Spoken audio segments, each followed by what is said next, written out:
చూడు.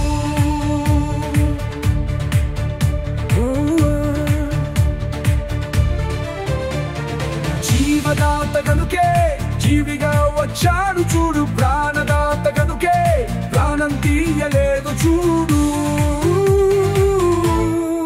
సిలువ ఎత్తెన సిలువ వేసెన తెలుసుకో, మూడు మేకులు పిక్కోలేక నిలిచెనా, మూడు ఇంగులు నిన్ను చర్చన తెలుసుకో.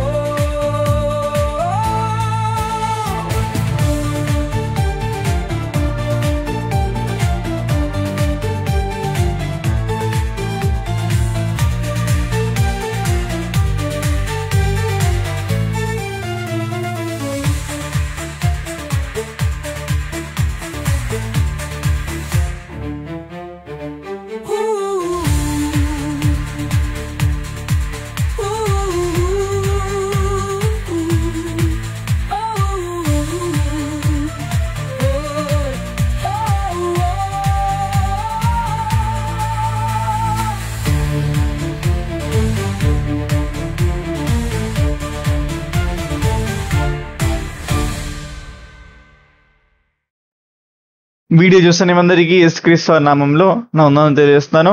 అయితే ఈరోజు మనం యేసుక్రీస్తు వారు సిలువలో పలికిన మూడవ మాటని మనం నేర్చుకున్నాం. సాధారణంగా ఆయన పలికిన ప్రతి మాట కూడా మనం ఒక గుణపాఠం నేర్చుకోవచ్చు, ఒక మంచి పాఠాన్ని మన బ్రతుకుని మార్చుకునే పాఠాన్ని మనం ఖచ్చితంగా నేర్చుకోవచ్చు. సో మీకు ఫస్ట్ వీడియో చూస్తున్నట్టే మూడో వీడియో నిన్న మొన్న కూడా వీడియోలు అప్లోడ్ అయినవి. సో ఫస్ట్ వీడియో నుంచి మనం చెప్పుకోవాల్సిన ఏంటంటే 7 మాటలు మాత్రమే ప్రాముఖ్యం కాదు, ఆయన సిలువ మీద పలికిన మాటలు మాత్రమే ప్రాముఖ్యం కాదు, ఆయన బతికున్నప్పుడు పలికిన ప్రతి మాట కూడా, ఆయన నోటి నుండి వచ్చిన ప్రతి మాట కూడా జీవం కలిగినది, అది శక్తివంతమైనది, అది ఆకాశం భూమి గతించిన గతింపదంట, ప్రతి మాట కూడా శక్తివంతమైనది. ఇవి మాత్రం ఎందుకు ప్రాముఖ్యంగా పరిగణిస్తారు? చాలా మందికి ఇవి తెలియదు, కానీ ఇవి బాగా తెలుస్తుంది. సండే స్కూల్ పిల్లలని చెప్తారు, లేకపోతే చర్చిలో ఉన్న వాళ్ళు ఎవరిని అడిగే చెప్తారు. అవి ఎందుకంటే ఒక మనిషి చనిపోయే ముందు చెప్పే మాటలు కొంచెం విలువ ఎక్కువగా ఉంటాయి. నాకు తెలిసి ఒక భార్య భర్తకు కావచ్చు, భర్త భార్యకి కావచ్చు. సో ఆ సెంటిమెంట్లో మనం తీసుకుంటే కొంచెం వాల్యూ ఎక్కువ ఇస్తాం. మన యొక్క బాగోగుల గురించి, అమ్మ జాగ్రత్తగా ఉండమ్మా, అమ్మ ఈ భూమి జాగ్రత్త పెట్టు అంటే సెంటిమెంట్గా మా అమ్మ నా చెప్పి చచ్చిపోయేమో అని చెప్పి భూమిని అమ్మడు రమ్మడు.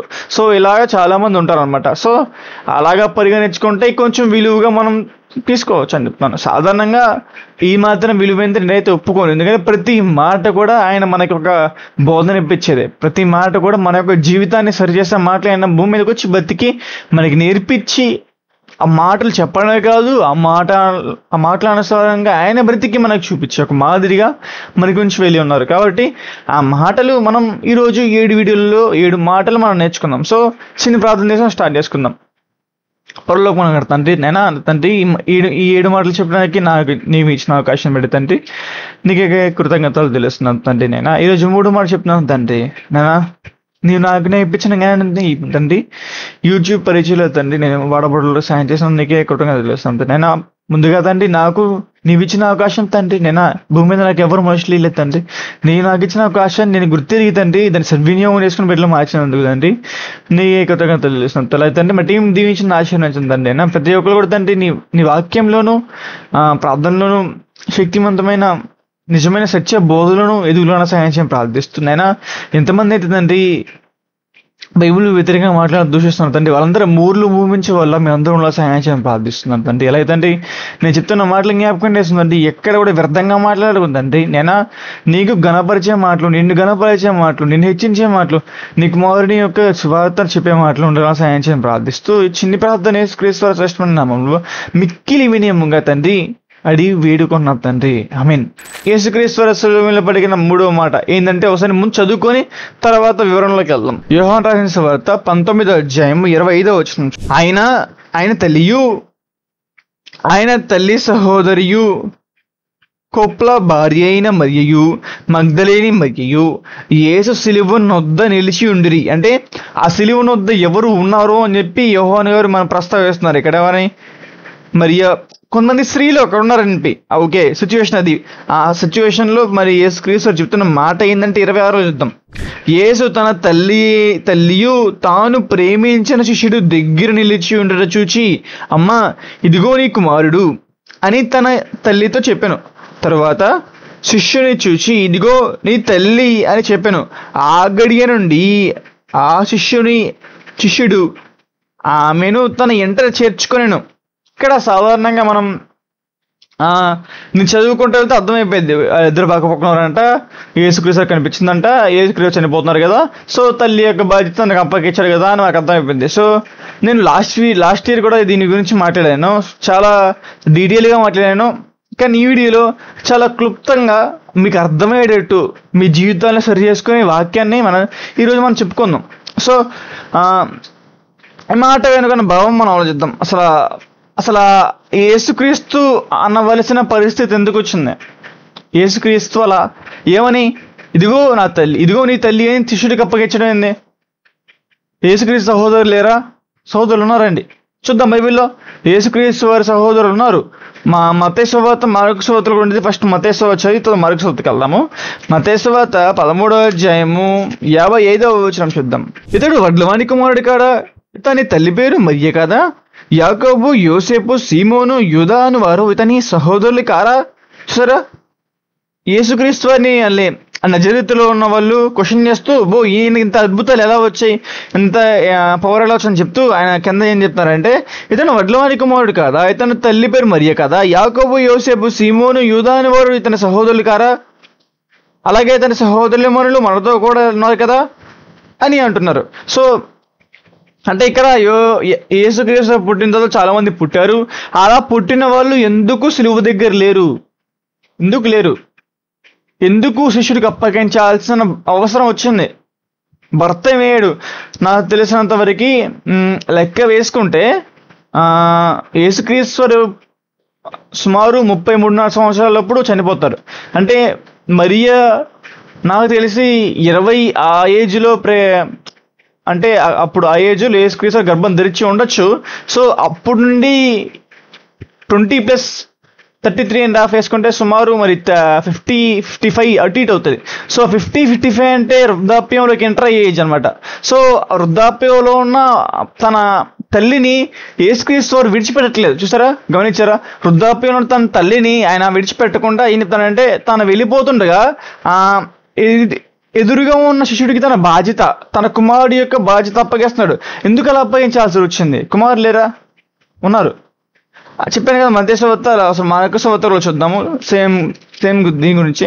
6వ అధ్యాయం 3వ వచనం. మార్కు 6:3. ఇతను యాకోబు, యోసే, సీమోను. యాకోబు, యోసే, యూదా, సీమోను అనువారి సహోదరుడు కాడా? ఇతని సహోదరులు మరియు మనతో కూడా ఉన్నారు కదా అని చెప్పుకొనెను.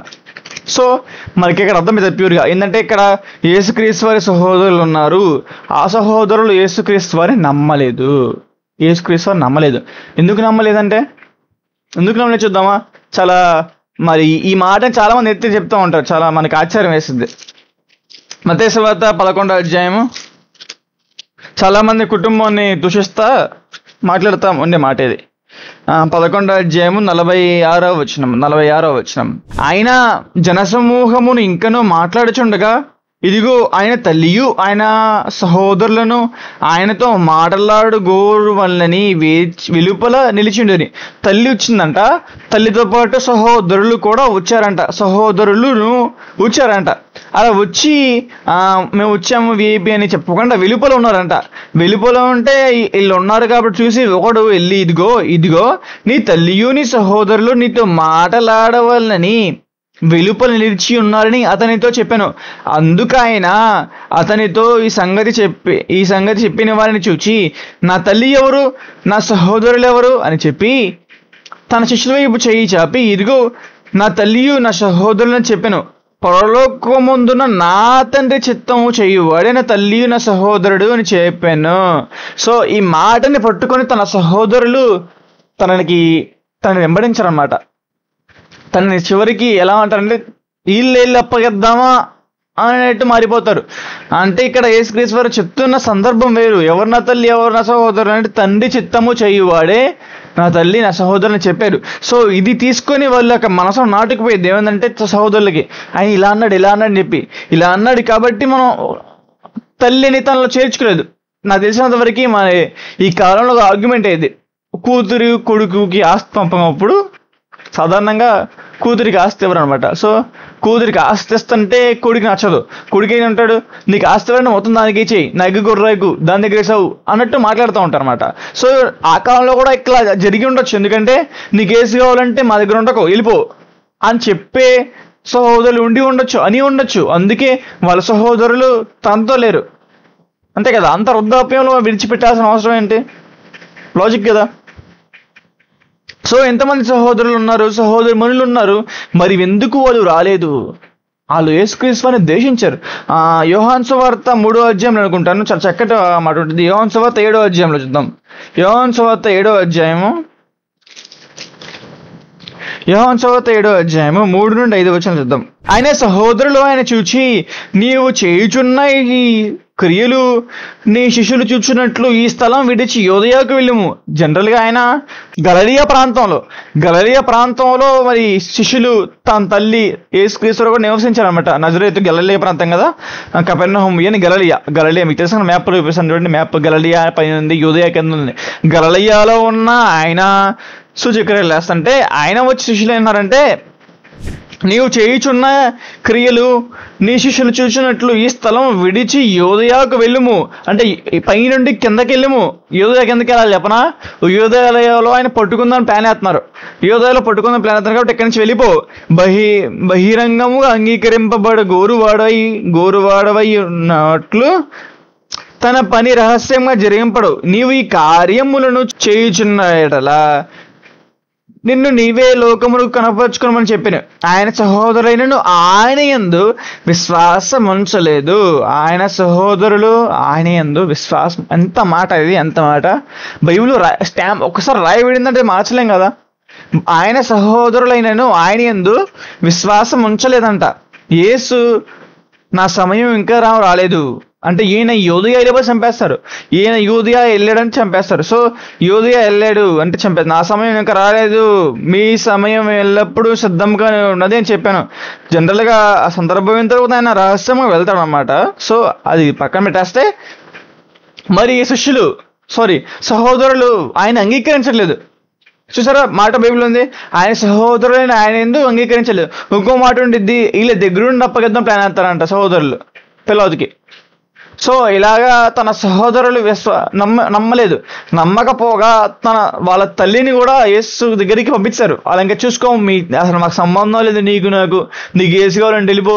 నన్ను రోడ్డు మీద జనం సమూహం మధ్యలో ఎవరు నా తల్లి ఎవరు నా సహోదరి అన్నాడు. నాకు అంత రోషం ఉంది, నీకు లేకపోతే వెళ్ళిపో అని పంపించేసి ఉండొచ్చు. అది తన తల్లి తనను నమ్ముకొని వచ్చేసింది అనమాట. సో ఇక్కడ తన తల్లికి తెలుసు, ఎందుకంటే పుట్టింది ఎవరు? రాజాది రాజు, రాజులకు రాజు, సాక్షాత్తు దేవుని కుమారుడు. తన తల్లికి తెలుసు. కానీ వీళ్ళు ఆయన నమ్మలేదు, ఆయన విశ్వాసం ఉంచలేదు. సో వీళ్ళు తన తల్లిని పంపించేసిన తన తల్లి సరైన మార్గం ఎంచుకుంది. అలాగా ఎంచుకున్నప్పుడు యేసుక్రీస్తు వారు తన తల్లిని జ్ఞాపకం చేసుకొని నన్ను నమ్మి వచ్చింది అని జ్ఞాపకం చేసుకుంటూ తన చుట్టూ ఎవరు లేరు. నిజంగా యేసుక్రీస్తు 5 చేపలప్పుడు ఎంతమంది అండి, జనసమూహం కేవలం పురుషుల లెక్క 5,000 అంటే మరి స్త్రీలు పిల్లలు ఎంతమంది? చాలా మంది. మరి ఎంతమంది ఏమైపోయారు సిలివేస్తుంటే? ఒక్క లోపలైపోయారా? నిజంగా మనం మీకు తెలుసు అనుకున్నాను, ఎప్పుడు కూడా జనం మాట నెగ్గిద్ది మాట్లాడతారు. వాళ్ళు లేకపోతే ఒక ఏమంటారంటే జనం ర్యాలీలు వేసినా కానీ లేకపోతే జనం ఒక లాకి వ్యతిరేకంగా ఉంటే కానీ దాన్ని కొట్టివేసే అవకాశాలు చాలా ఉంటాయి. మరి ఇక్కడ జనం ఏమైపోయారు? అదే జనం ఎందుకు చంపమని అడుగుతున్నారు. ఓ మాట ఉండిద్ది, ఏమనంటే ప్రధాన యాజకులు జనాన్ని రేపారంట. ప్రధాన యాజకులు జనం రేపితే ఆ జనం అంట ఇసులు వేయాలని కేకలు వేస్తే ఆ కేకలు గెలిచాయంట. బైబిల్లో రాసింది అన్నమాట. కేకలు గెలిచేదండి అంటే కేకలు గెలిచేటట్టు ఈ ప్రధాన యాజకులు మార్చేస్తే వీళ్ళు తిన్న రొట్టెలు, వీళ్ళు తిన్న చేపలు ఆయన చుట్టూ తిరుగుతుంటే జనాలు మనోళ్ళు కదా. అందుకే నేను ఎప్పుడు నమ్ముతాను, మనతో ఉన్నవాళ్ళు మనోళ్ళు కాదు. ఎప్పుడు కూడా జనసంఖ్య నమ్మకూడదు. నేను చాలా మంది మొన్న చూసాను ఒకటి, పెద్ద చర్చి ఉన్న కాపరి చెప్పే బోధ సరి అయిందంట, చిన్న చెప్తే ఆయన నమ్మారంట. అంటే ఏంటి, ఇప్పుడు జనసంఖ్యను బట్టి ఆయన చెప్పినా కరెక్ట్ అయినా, ఆయన చేసేదంటే వాక్యానుసారమేనా? కాదు కదా. నిజమైన థియాలజీ, నిజమైన దాన్ని బైబిల్ ప్రకారమైన జ్ఞానం ఎవరి దగ్గర ఉంటే అది కరెక్ట్ అవుతుంది. నీ పెద్దది ఉంటే చిన్నది ఉంటుంది. జనసంఖ్య ఎప్పుడు నమ్మకండి. ఎప్పుడు కూడా జనసంఖ్యని నమ్ముకుంటే మనం అసలు ఎప్పుడు వద్దలేం. ఇప్పుడు కోర్టు ఉంది, కోర్టు లోపల న్యాయాధిపతి తీర్పు తెచ్చాలి. సపోజ్ నేను తప్పు చేయలేదు, అయినా సరే నా మీద తప్పు చేశారని చెప్పి కేసు వేసి కోర్టులోకి వెళ్ళింది. కోర్టు బయట న్యూస్ మీడియాలో ఉరియేలి అని చెప్తున్నారు సార్, రచ్చరచ్చ చేస్తున్నారు. కానీ కోర్టు జడ్జి చెప్పేది నిజమవుతుంది. అర్థమైందా? నిజమైన న్యాయం అవుతుంది. జనం చెప్పినంత మాత్రాన, జనం రోడ్డు బయట అడిచినంత మాత్రం, రైలు చేసినంత మాత్రం నిజం అవుతుంది కదా. నేను పాపం చేశాడు కాదు కదా, నేను తప్పు చేశాడు కాదు కదా. అంటే ఇక్కడ నేను తప్పు చేశాన్ని పరిగణించాల్సింది ఎవరంటే న్యాయాధిపతి. అలా ఇక్కడ కూడా ఏది కరెక్ట్, ఏది సత్య సంబంధమైన బోధ, ఏది కాదు అని నిర్ణయించేది దేవుని వాక్యము. మీరు చెప్తున్న సంగతులు అలా ఉన్నదో చూసుకుంటే సరిపోయింది. అంతేగాని పెద్దోడు చెప్పాడు కరెక్ట్, చిన్నోడు చెప్పాడు కరెక్ట్ అనుకుంటే చాలా తప్పు అనమాట. సో ఆ విషయం పక్కన పెట్టేస్తే, అంత జనసమూహం కూడా ఆయనని విడిచి వెళ్ళిపోయారు. ఆ జనసమూహం పని చేయలేదు. అప్పుడు అంత జనసమూహం ఆయన ఒక్కళ్ళు లేడండి. ఏడా దూరం దూషించే వాళ్ళే దేశాల దగ్గర ఎక్కువ అంట. దూషించే వాళ్ళే, అసలు ఆయన్ని పల్లెత్తి మాట్లాడే వాళ్ళే, నీ దుమ్ము ఉంటే కింద దిగనే వాళ్ళే. కానీ ఆయన్ని ప్రేమించిన వాళ్ళు నిజంగా శిష్యులు కూడా లేరు. పక్కన శిష్యులు ఏమైపోయారు? 12 మంది శిష్యులు ఏమైపోయారు? ఎవరు లేరు పక్కన. కేవలం యోహాను గారు మాత్రమే ఉన్నారంట. సో ఆ యోహాను గారితో పాటు కొంతమంది శిష్యులు, ఆయనకు పరిచయం చేసిన శిష్యులు ఉన్నారు. ఆ శిష్యుల్లో మరియవుడు ఉంది. ఆ మరియతో ఆయన చెప్తున్న మాట ఏంటంటే, తల్లి ఇదిగో నీ కుమారుడు. ఆ శిష్యుడితో ఇదిగో నీ తల్లి అని చెప్తున్నాడు. సో తన యొక్క బాధ్యతని తను ఎక్కడ విడిచిపెట్టలేదు. ఎందుకు? యేసుక్రీస్తు చాలా పర్ఫెక్ట్. యేసుక్రీస్తు వారి కంటే పర్ఫెక్ట్ భూమి మీద ఎవరైనా ఉన్నారా? ఎవరు లేరు. ఆయన ప్రతి పనిని ముగించాడు. వాక్యానుసారంగా కావచ్చు, శారీరకంగా కావచ్చు, బంధాలుగా పరంగా కావచ్చు, ప్రతిది కూడా ఫుల్ఫిల్ చేశాడు. ఆయన ఇక్కడ తల్లి బంధాన్ని కూడా తను వెళ్ళిపోతూ తన వృద్ధాప్యం తల్లిని విడిచిపెట్టలేదు. సామెతల్లో ఒక మాట ఉంటుంది, వృద్ధాప్యంలో తల్లిని విడిచిపెట్టకూడదని చెప్పి. సామెతలు 23:22. నిన్ను కన్న నీ తండ్రి వృద్ధాప్యమును అంగీకరించకము, నిన్ను కన్న నీ తండ్రి ఉపదేశమును అంగీకరించము, నీ తల్లి ముదిమినందు ఆమెను నిర్లక్ష్యం చేయకము. చూసారు, యేసుక్రీస్తు వారు దీన్ని ఫుల్ఫిల్ చేశారు కదా. నీ తల్లి వృద్ధాప్యం ముందు ముదిమి నిర్లక్ష్యం చేయకూడదు కదా. అంటే ఆయన పెయిన్ చాలా ఘోరమైనది. అసలు ఒళ్ళంతా దెబ్బలు, రక్తం ప్రతి చోట కారిపోతూ ఉంది. తల మీద ముళ్ళ కిరీటం, మొహం మీద ఉమ్ములు, దెబ్బలు, కొరడా దెబ్బలు, బెత్తపు దెబ్బలు. ఇంత ఘోరైన పరిస్థితుల్లో కూడా తండ్రిని ఆయన మరవలేదు. ముఖ్యంగా తల్లినైనా మరవలేదు. తండ్రి చనిపోయి ఉండొచ్చు, ఎందుకంటే ఎక్కడో ప్రస్తావన రాలేదు కదా. చనిపోయి ఉండొచ్చు అని మనం అనుకోవచ్చు, ఎందుకంటే మనం రాసిన బైబిల్లో ఒక ఎస్టిమేషన్ అంతే, చనిపోయి ఉండొచ్చు అని. సో అది పక్కన పెట్టేస్తే, తన తల్లిని ఎంత బాధ్యతగా ఏ కుమారుని చూసుకుంటాడా? అసలు అంత బాధ్యతగా చూసుకుంటే అనాథాశ్రమాలు అవసరమా? ఈ కాలంలో అనాథాశ్రమాలు అవసరం లేదు. ఎవరి ఇంట్లో పెట్టుకుంటే ఈ అనాథాశ్రమాలు ఎందుకు? అనాథాశ్రమాలు పెట్టాల్సిన పని ఏంటి? ఎందుకు వీళ్ళకి అర్థం కావట్లేదు, బైబిల్ అర్థం కావట్లేదు. క్రిస్టియన్ చాలా మంది కూడా భార్య కోరిక మేరకు తల్లినే విడిచేవాళ్ళు చాలా మంది. ఒకరోజు నువ్వు తల్లి పోతావు, నీకు కుమారుడు చేస్తే నీకు అర్థమైంది. ఒక రోజు నువ్వు తండ్రి పోతావు, నిన్ను కూడా నీ కుమారుడు అంత వృద్ధాప్యం ఆశ్రమంలో వేస్తే నీకు ఖచ్చితంగా బాధ అని అర్థమవుతుంది అనమాట. సో యేసుక్రీస్తు వారు మనకు మార్గదర్శి. ఈ విషయంలో తల్లిని నిర్లక్ష్యం చేయలేదు. తల్లి యొక్క బాధ్యత, నేను నీకు పుట్టాను, జస్ట్ అయినా నిజంగా తల్లి కాకపోవచ్చు, నిజంగా అదేంటంటే నువ్వు నాకు జస్ట్ ఒక గర్భ సంచివి ఇచ్చేదండి. జన్మ ఇవ్వడానికి దేవుడు నేను వాడుకున్నాడు అంతే. నేను అని చెప్పాలంటే, నేను ప్రియుగా మాట్లాడితే నేను భూమి మీద రావడానికి నేను వాడుకున్నాను మరి ఆ కాన్సెప్ట్లో అంతే అంతే అంతే అంతే ఆలోచించుకోవచ్చు కదా. కానీ యేసుక్రీస్తు వారు, నేను నాకు జన్మనిచ్చి ఉన్నాగా తల్లివి, నేను చనిపోతున్నప్పుడు కూడా నీ బాగోగులు నేను చూసుకోవాలి, నీ యొక్క ఫ్యూచర్ నేను చూసుకోవాలి అంటూ తాను ప్రేమించిన శిష్యుడికి తన తల్లిని అప్పగించాడంట. ఇంత గొప్ప విషయం యేసుక్రీస్తు వారిలో. నిజంగా ఈ కాలంలో అలా ఉన్నారా? అసలు లేరండి. అసలు తల్లిదండ్రులు విధేయులుగా ఉన్నామా? లేం కదా. నేను కూడా ఉన్నాను కొన్నిసార్లు చెప్పాలంటే. కానీ నేను యేసుక్రీస్తుని గుర్తుపెట్టుకుంటా. నేను ఇంట్లో చిన్న గొడవ అవ్వగానే నాకు ఏమంటే బాధేసింది, అసలు నేనేంటి ఇలా అని చెప్పి. నిజంగా కొన్నిసార్లు క్షమాపణ అడగాలని అనిపించి కొంచెం నమోషం ఉంటుంది. సో కొన్నిసార్లు నేనే మాట్లాడుతూ, కొన్నిసార్లు వాళ్ళే మాట్లాడతారు. ఎందుకంటే క్రీస్తు ప్రేమ ఎవరిలో అయితే ఉంటుందో వాళ్ళు ఇలా ఉంటారు అనమాట. సో ఎవరిలో అయితే క్రీస్తు ప్రేమ నివసించిద్దో వాళ్ళు తల్లిదండ్రులకు విధేయులుగా ఉంటారు, తల్లిదండ్రులకు ఇష్టంగా ఉంటారు అనమాట. సో ఈ వీడియో మా తల్లిదండ్రులు చూస్తే నేను ఎక్కడ అబ్బాయిలు చెప్పట్లేదు, మా పేరెంట్స్ కూడా వీడియో చూస్తారు. సో చెప్తున్నాను. సో ఎక్కడైతే తల్లిదండ్రులు విధేయులుగా ఉంటారో వాళ్ళు హెచ్చించబడతారు. మీరు చూసారా, సొసైటీలో కానీ ఎక్కడ కూడా తల్లిదండ్రుల్ని గౌరవించే వాళ్ళకి గౌరవం వచ్చింది. అలాగే బైబిల్లో కూడా తల్లిదండ్రుల్ని గౌరవించిన వాళ్ళు, తల్లిదండ్రుల్ని ఇష్టపడిన వాళ్ళకి కూడా అదే గౌరవం వచ్చింది. మీరు గమనిస్తే మీకు ఈజీగా అర్థమవుతుంది అనమాట. సో ఎక్కడ కూడా తల్లిదండ్రులు నిర్లక్ష్యం చేసినా కానీ అది ధర్మశాస్త్రంలో ఒక రూల్ ఉంటుంది. తల్లి తండ్రిని దూషిస్తాయంట, వాళ్ళని రాళ్ళతో కూడా చంపాలంట, మరణ శిక్ష విధించాలంట. అంటే దేవుడు అంత కఠినమా? అవును, అంత కఠినం. సో 10 ఆజ్ఞల్లో కూడా ఆయన ఫస్ట్ది నేను తప్ప వేరే దేవుడిని కొట్టకూడదు, సెకండ్ దేన్ని కూడా పూజించకూడదు భూమి మీద, ఎక్సెట్రా ఎక్సెట్రా. థర్డ్ వచ్చారు విశ్రాంతిని పరిశుద్ధంగా ఆచరించాలి, ఇది దేవుడివి. సో అది అయిపోయిన తర్వాత, దేవుడి పార్టీ అయిపోయిన తర్వాత ఆయన చెప్పేది ఫస్ట్ లా ఏంటంటే నీ తల్లిని తండ్రిని సన్మానించవలెను. అంటే దేవుడి పార్టీ అయిపోయిన తర్వాత నువ్వు చేయాల్సిన భూమి మీద మొదటి పని నీ తల్లిని తండ్రిని సన్మానించాలి, గౌరవించాలి. ఇది ఇంపార్టెంట్ వర్క్ భూమి మీద. దేవుడు తన 10 ఆజ్ఞలో కూడా చెప్పాడు. అలాగే అక్కడ కూడా దూషించిన వాడికి మరణశిక్ష విధించాలంట. అంత కఠినమైన లా పాత నిబంధనలు ఇచ్చాడు. మరి కొత్త నిబంధనలో ఇంకా కఠినం ఉంటుంది కదా. అసలు ఆ దూషిస్తేనే మరణశిక్ష. మరి మనం మనసులో అనుకున్న, మనసు తిట్టుకున్న అది ఇదేంట్రా బాబు, సారీ ఇతనేంద్ర బాబు, మా నానేంద్ర బాబు ఇలా అన్నా సరే తప్పే కదా. సో ఎక్కడ కూడా వాక్యాన్ని వ్యతిరేకంగా మన జీవితం వెళ్ళకుండా సరి చేసుకోండి. అందుకే యేసుక్రీస్తు వారి యొక్క నడిచిన త్రోవ, చూపిన త్రోవ, చెప్పిన మాటల అనుసారంగా మనం జీవించాలండి. పరలోకానికి వెళ్ళే అవకాశాలు చాలా ఉంటాయన్నమాట. సో ఇవన్నీ నిర్లక్ష్యం చేసి మాకేం అవసరం లేదు, నువ్వు చెప్పుకుంటూ వెళ్ళిపోతాం, మేము వెంట వెళ్ళిపోతాం అంటే మీకు అరమనేం చేయలేదు.